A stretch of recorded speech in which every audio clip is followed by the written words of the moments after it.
Père des orphelins, des affligés, des pauvres, tu es là.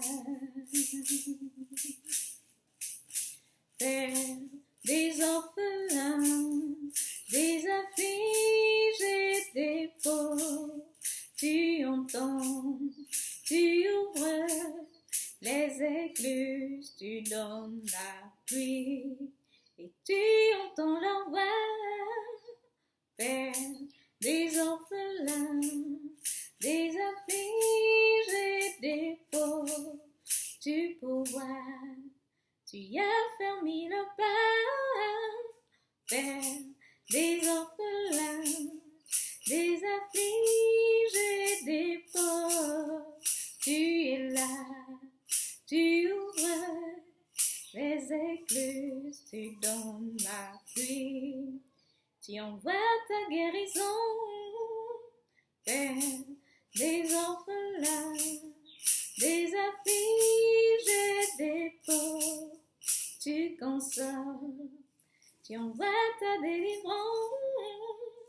Père des orphelins, des affligés, des pauvres, tu agis, tu ouvres les écluses, tu donnes la pluie.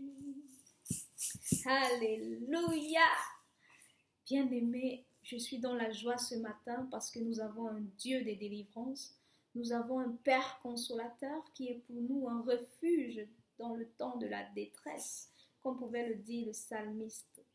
Vous savez, on n'a pas besoin d'être médium pour savoir que le monde entier traverse une période critique, un moment décisif dans l'histoire de l'humanité. Cela peut se lire au travers des médias, des réseaux sociaux. On peut lire la peur dans le cœur des individus. Mais je suis venue t'annoncer ce matin qu'il y a de l'espoir. Ne perds pas courage, bien-aimé, parce que nous avons un Dieu au ciel, un Dieu qui voit tout, un Dieu qui entend tout, qui a tout prévu à l'avance et qui a consigné ce qui se passe dans un livre. Et dans ce livre-là, il nous est dit, bien-aimé, que l'épidémie a une cause et une conséquence.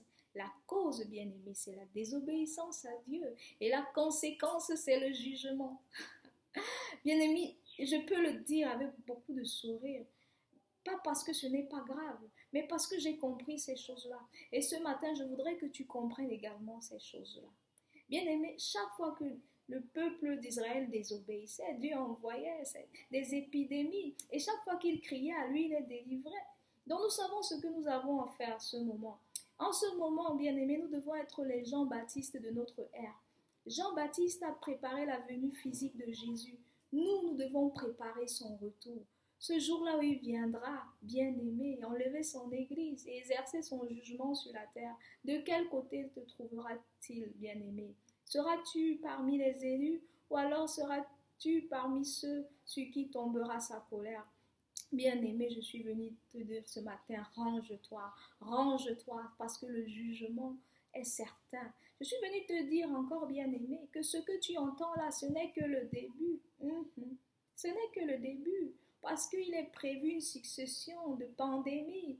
Il est prévu des guerres et des bruits de guerre. Mais je suis venue te dire que cela ne doit pas t'ébranler, parce que nous avons quelqu'un qui a des milliers d'avance sur ce que les hommes peuvent faire, sur ce qui peut nous arriver. Alors lorsqu'on se repose dans les bras de celui-là, on est tranquille, on sait qu'il a notre avenir, on sait qu'il a notre destinée entre ses mains.